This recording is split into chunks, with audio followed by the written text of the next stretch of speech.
All right, well, I'm David. I've been coming to church here at Evermore for about 2 years now, and I'm here to share a little bit about me, a little bit about my testimony and how I got to where I got, and just the gratitude in my heart, for being in the position that I'm in now, for being taken out of the darkness and into the light, and it's such a beautiful feeling. So, where do we start? Growing up, I was raised Jehovah's Witness, very loving parents. Um, Always there for you, always there for me, and I was very grateful, but then also I didn't understand that family's all you got till that's all there is in those moments, and I took it for granted a lot of my life. Um, I During growing up into sports, into very much into sports, and family taking me everywhere. I remember going into high school, I started playing football, and they would take days off of work, and we made a Fresno trip. And my whole family went with me, no excuses. They showed up, right? And even then, I was very grateful for it, but you just don't always understand till Jesus reveals it to you. How grateful I am to have raised up in the way I did. Even though they're not perfect, they're very loving and very, very protective and caring. So I'm very grateful for that. But getting into high school, I started having all those friends in high school. You start playing sports, you start doing this, and you start becoming, people start recognizing you for the things that you don't want to be recognized for. So you start shaping your identity there. At least that's what I did. So I went through high school, and then I was still kind of, tamed down, not really out in the world like that. But obviously, I had a lot of worldly tendencies, but not to the extent that they got. But out of high school, what can I say? I was 21. I just came out of a relationship where I was with someone for about 3 years, and started hanging out with friends that I hadn't hanged out with in a long time. And they invited me out, and from there, I said yes to go to the bar one day, and my life just went straight down the wrong path in all sorts of ways. Started going out, started hanging out. I got a little taste of it, and I liked it, like I generally did, because before then I was very into the gym, very to myself, very just kind of work, gym. That's about it. Be with family. But after that, I lost my way. Just like I said, I just started partying, and I started going out, and I started gaining more confidence in myself, and in various ways, because back then I was in a lot better shape, and that was kind of my identity, working out and being able to talk to people, talk to them, and I would take pride in that. So that was my whole identity. I used to be that guy where people would come to me just for guidance in those areas, because they knew that I knew how to manipulate myself to making them feel a certain way, which I'm not proud of, but that's who I was, and that's who I was for a long part of my life. And like that whole time I didn't know that I was seeking for something I couldn't fulfill myself, right? That at the end of the day was only filled in coming to the Lord and surrendering myself to Him. But at the time I was so full of myself that I would try to fill those voids with either women, with living a particular lifestyle. And I used to love clubbing, used to love doing house parties where we had banda and all of that. I used to love that lifestyle, and I was all about it. Flashy cars, like I said, being around women everywhere we went. There was women around us. A lot of us, including myself, I had a girlfriend, and I would always go out until I was going home, and I was out partying. I was out with other women, and I would at times feel conviction, but more often than not, I got over it, and I just kept doing my thing.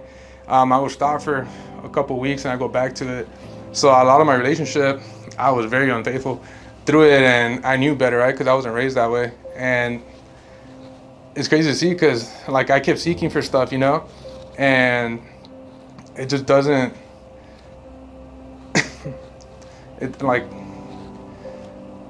you keep seeking, you keep diving deeper because you think things are gonna fulfill you, just as sin, just as sex, just as all the money you have, everything starts consuming you. The deeper you go in it, it's just a void that you keep going down in, and it just doesn't do you any good. So I started getting lost in that. I started cheating more. I was a very compulsive liar. And I was a manipulator to and people that know me now, they don't understand how opposite of a person I was, to where I lied. I lived a double life. With friends, I was a certain way, and my relationship was another way. With my family, completely other way. Around my family, I was a saint. Like, I hid a lot of it. So not till later down the road, where I got confronted and I had to, you know, tell them exactly who I was and what I was all about, and that was not a good time. But going back before that, there was no way it was changing. I was engaged, cheated multiple times, and like I'm not proud of it, but I was. And then even her family was super like, oh, he's a great guy, he's all this, like, because I painted a narrative about myself, even though I knew this whole other time I was living a double life, and a lot of people knew that. A lot of who I thought were close friends knew that, and none of them ever confronted me about it, which I would have gladly appreciated. There was one that I do remember, even though he was partying doing this thing, he did tell me, he's like, why are you doing this? Why are you cheating for? Like, why? Why are you even in a relationship if you're doing that? But I just kind of dismissed him, just because of the group I was in. Everyone else kind of, said encouraging, and if not encouraging, they just wouldn't say anything, which at the end of the day is the same thing. So, yeah, like, I'd say be careful who you surround yourself, because who you surround yourself at the end of the day, whether or not you were like that coming into that friendship or for those relationships, they will change you and you will start being more like them. So I feel like that was a very important thing now that I know, being mindful of who I spend time with, who I let myself be vulnerable around. Because I would let myself, back then I wasn't even vulnerable at that, but I would like people to kind of hype me up when I already kind of knew where I was, but I felt great when they like would recognize me for whatever I did. And for getting, and also for cheating and getting away with it multiple times. I never got caught once. And I was very prideful of that. And like, that's so messed up, thinking about it now, it's just like, what are you doing, Like, this isn't good. But moving forward, that's kind of a little bit about before I came to Christ. But there was a moment in 2020 where my legs, God allowed for my legs to be taken out, and he knew that was the only way that I was going to stop doing all this, stop living a sinful life, stop just constantly seeking for more that the world gives you and that doesn't fulfill me. So he allowed that. And during that process, I was very,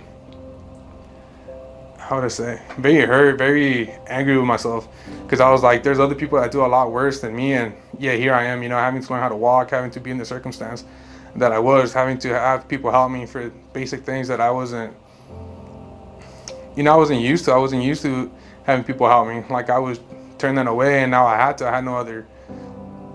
no choice. So during that time, I was very angry with myself, and then I would take that out on my family, my loved ones, just because out of ignorance, just because I was like, I'm the one going through it. Why do you care? Why is it affecting you? Like, at the end of the day, you're walking, you can go about your thing, and I'm not. So I was stuck in the hospital for about two months turnaround. First time I got off the bed post surgery, what can I say? Like, life hit. Just knowing whether or not, like, you're really gonna get through it or not. Like, I remember taking my first 3 steps, and they were brutal. Like, it took me, from what I recall, like at least 20 minutes to take 3 steps, and I just broke down. Like, is this really it? Like, I'm 25. I was 25 at the time. I was like, is this really my life? Like, is this really how it's gonna go? Like, I haven't done so many things, And that's how the way I was thinking. So my pride got the best of me, right? To where it kind of like kept pushing me to get better, and I continued to do so. And I would just tell my family, like this sucks, Like, I would complain, and when they would try to vent to me as how they were feeling during this whole time, I would just dismiss them. I was not caring about how they were feeling, because I was the one dealing with the situation. And I remember through the surgeries, through recovery, my mom, my sister, people, close friends around me telling me to pray, right? And I would be dismissive of that. Like, I wouldn't pray. I don't remember at any point praying. And you think in those moments, many people come to God, come running to him like, hey, like, heal me or help me. And I didn't. Like, in a sense, I thought I was my own God, that I could come overcome this, that I could do it by myself. And God kept me, let me keep going, right? And, he let me go down that hole to where I thought I was the one in control, but little did I know that he was allowing all these things to happen for me to come to him, right? Come running right to him. So now I'm grateful for it, but there was all of that. And then I remember first seeing myself in the mirror in the hospital, to where I finally saw myself in the state that I was in. And I remember breaking down, and me being the bigger guy that I am and so forth, like even the nurse started crying. I mean, like if the nurse is crying, like dude, that's crazy, you know, because they see all these things that they're probably much worse than I am, you know, much worse than in the state that I was. And just the fact that she was crying, like, stirred up something to me, like, man, maybe this is me. So that hit like a switch, like, there's no way. And I just kept going, right? And I remember this lady, as I was in the rehab center, she came preaching to me, right? Telling me about God and, you know, inviting me to, they had Saturday service in the hospital. And she would invite me, and I wouldn't go. Like, I wouldn't go, even though I felt that tug, I wouldn't go. Fast forward, I get out of the hospital. I'm still doing the same thing, thinking I'm doing by myself. A lot of remorse and anger. My grandfather ends up passing away.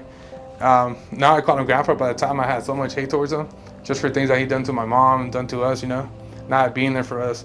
So I had a lot of remorse. Point is, he ended up dying one night. And we were at a family party. My mom ends up taking out, and I end up kind of flipping out, right? And during that time, I'm drinking, and then I go out, and then some people are smoking, so I go in there and smoke too, which wasn't a thing that I would normally do regardless. I end up blacking out, and during that time, like, I know right before blacking out, like, family would come to me asking me how I felt, and I'd be dismissive. I would tell them that I had no remorse. Like, I would tell them that I did not care. Like, I didn't care if he died or not. Like, it didn't affect me in a sort of way. And the point is, I ended up flipping out on my parents, on my siblings. I ended up getting in a fight with them, which I ended up blacking out, so I don't remember a lot of the stuff, but I do remember driving back, and I drive back, my dad driving my vehicle, because obviously I'm too drunk to drive, and my sister being in the backseat with me, and me just laughing and telling my sister that I was scared, that I wasn't scared to die, like I was ready to go, and I was laughing, like, in a way that wasn't me, you know, and I didn't know that impacted my family, and especially my sister, which I've apologized many times for that, you know, because I was not in my right mind, and knowing what I know now, I know what it was, but like, that's not someone that's good, you know, someone that is not afraid to die and just being and laughing about it, like, that's not okay. So I woke up the next morning, I knew I had messed up. There's a lot of other things I did during that time, and first thing I did was I texted my friend, and I was like, hey, like, are you going to church? And I ended up, and he said, yeah. I ended up coming to Evermore. And from there on, I just kept coming, even at times where I didn't want to come. I came. I remember the first time I came, I was so hungover. And like people think that they need to be like, get themselves together to come, but it's like, I literally came drunk. And even through that time, as I'm a new believer and coming to Christ, like, you know, growing to Him, and I'm trying to learn more about Him, seek Him, and, you know, continue to surrender myself to Him. God, you know, God put people in my life to where they kept tugging at me, trying to get me involved and so forth, which I'm very thankful for. I'm thankful for my pastors. I'm thankful for my friends that I got to meet here earlier on. They were just people that came to church. So, like, the way God moved through all that situation to get me to where I'm at now, to get me to where in the leadership that I'm in, and the ministries that I serve at, like, I'm very grateful for it, because when I started coming here, like I said, I came drunk. There was still times after that where I was coming here and going parties the night before. I would show up drunk, or hungover at least, but I would show up.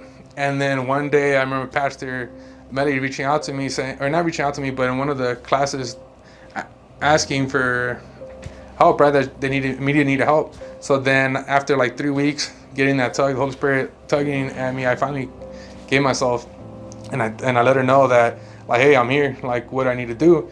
That same weekend, they were training me and so forth.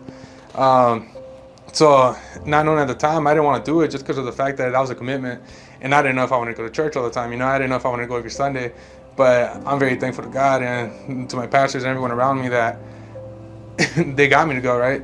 Because that kept me in line, and then from there I just continued to seek God and just grow in Him. And now I'm very glad to say that I'm like, a lot of the stuff that I had hatred for, just where my heart posture was at, that's not where I'm at. And people around me can testify to that like, I carry myself different, even my family. So I'm very grateful for that. And I know if God can redeem someone so far left, so far gone, like, He met me where I was at, and He's done this transformation in my life, and He continues to do so. He continues to bless me in abundance, and just continue even when I steer away from Him, He corrects me, gets me back on track. So I'm very grateful for that, and I'm grateful for the relationship I have. I'm grateful for the family, the new family that He's put in my life, the new friendships, and I know if He did it in me, He can do it in you guys. And I know someone watching this has been through a lot of that stuff, and I just give yourself to God, like surrender and come to Him. Like He meets you where you're at, and He'll transform your heart. Like the peace and the joy that comes by living according to His word and seeking Him, it's like none other. So I just encourage you to do that. Thank you.